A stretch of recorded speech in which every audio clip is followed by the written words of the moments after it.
Bonjour à toutes et à tous, ici Maxime pour Ciné Techno et aujourd'hui je fais la critique du film I Know What You Did Last Summer, le Pacte du silence, version 2025 en Blu-ray. Le film est réalisé par Jennifer Caitlin Robinson et Malvedette Madeline Klein, J.C. Sue Wonders, Jonah Hoover King, Tarek Withers, Sarah Pigeon, Billy Campbell, Gabrielle Bechtel, Austin Nichols, Freddie Prinze Jr. et Jennifer Love Hewitt. Il est distribué par Sony Pictures et vous pouvez vous le procurer en magasin depuis le 7 octobre 2025. Après la fête de fiançailles de Danica et Teddy, trois autres amis du secondaire se joignent à eux pour une balade en voiture vers la côte pour admirer les feux d'artifice du 4 juillet aux États-Unis. Le beau moment vire au drame après que le groupe ait malencontreusement causé un accident menant à la mort probable d'un automobiliste. Étant hésitants à faire connaître leur présence sur les lieux, les jeunes vont faire le pacte de garder ces événements secrets. Un an plus tard, la quiétude des jeunes sera perturbée quand Danica va recevoir une lettre anonyme indiquant que les événements de l'été dernier ne sont pas passés inaperçus. Bien que le film ait le même titre que l'original de 1997, il doit plutôt être considéré comme une suite héritage, un legacy sequel.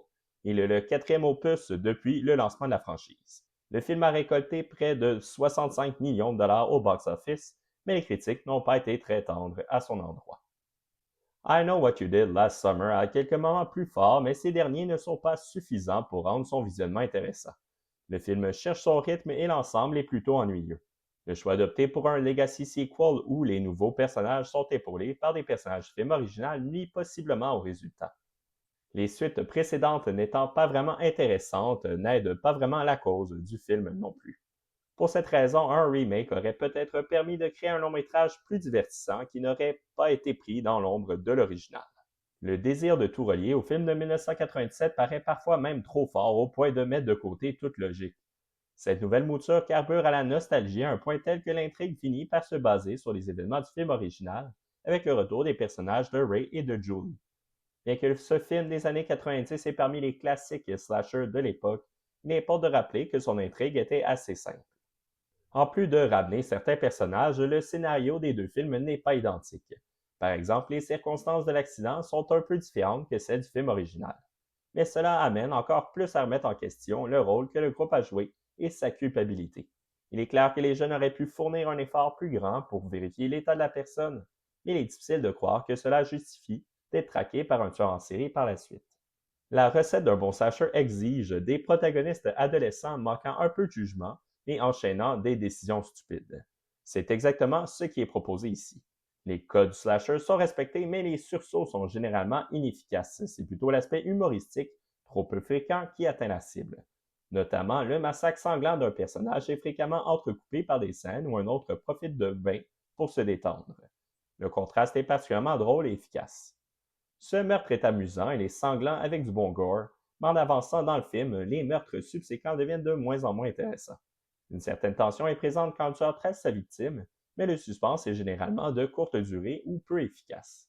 La conclusion avec la révélation de l'identité du tueur est assez risible, incohérente et manque d'originalité. Parmi les personnages, il y a certainement l'effet de nostalgie qui est créé avec le retour de Freddie Prinze Jr. et Jennifer Love Hewitt, mais leur arrivée est plutôt tardive et leur temps à l'écran limité. Le public est plutôt amené à s'intéresser au groupe de jeunes.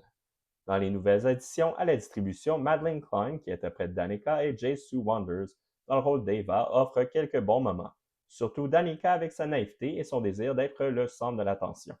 Cependant, dans l'ensemble, les personnages sont assez génériques et peu développés. Ils embrassent les stéréotypes que chacun représente sans vraiment offrir plus. Un historique amoureux existe entre les personnages, ce qui aurait possiblement permis une profondeur supplémentaire, mais la dynamique demeure vraiment en surface. Dans les rôles secondaires, le personnage de Gabrielle Bechtel, Tyler, une fille faisant un podcast d'horreur dans lequel elle veut revenir sur les meurtres de 1997, ouvre la porte à une idée amusante et différente. Mais le tout est sous-exploité. L'élément central derrière l'existence de ce film demeure ses nombreuses références au film original.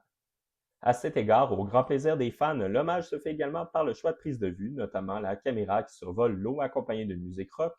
Par la suite, le public va retrouver plusieurs lieux emblématiques de l'original. Toutefois, le film aurait possiblement réussi à être intéressant en prenant un peu plus de risques et s'éloigner des sentiers battus. Malheureusement, une scène mi-générique n'indique pas un désir de voir ailleurs pour la suite.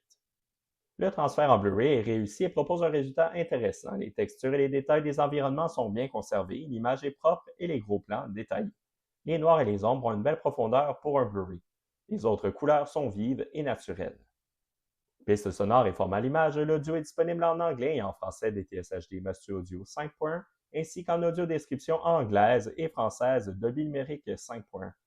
Pour les sous-titres, ils sont disponibles en anglais pour malentendants, en anglais, en français et en espagnol. Le format à l'image est de haute définition 1080 pixels de ratio 2,39 par 1. Pour les suppléments, ils sont seulement disponibles en anglais. Il y a des outtakes et des bloopers, des deleted and extended scenes, un segment Return to Southport de cast, et finalement Chills, Kills and Thrills, Making a Thriller. Les suppléments totalisent un peu moins de 30 minutes de contenu. Il y a 4 scènes supprimées, parmi elles une scène alternative post-générique. Les autres segments sont assez standards avec des entrevues avec la distribution et des membres de la production. Pour conclure cette critique, I Know What You Did Last Summer 2025 n'est pas un film particulièrement divertissant, avec ses changements de ton et son manque de rythme. Il est peut-être intéressant pour les personnes qui ont grandi avec le film original ou qui l'adorent. Autrement, il y a plusieurs autres films bien plus divertissants que I Know What You Did Last Summer. C'était Maxime pour Ciné Techno. Merci beaucoup et surtout, bon visionnement.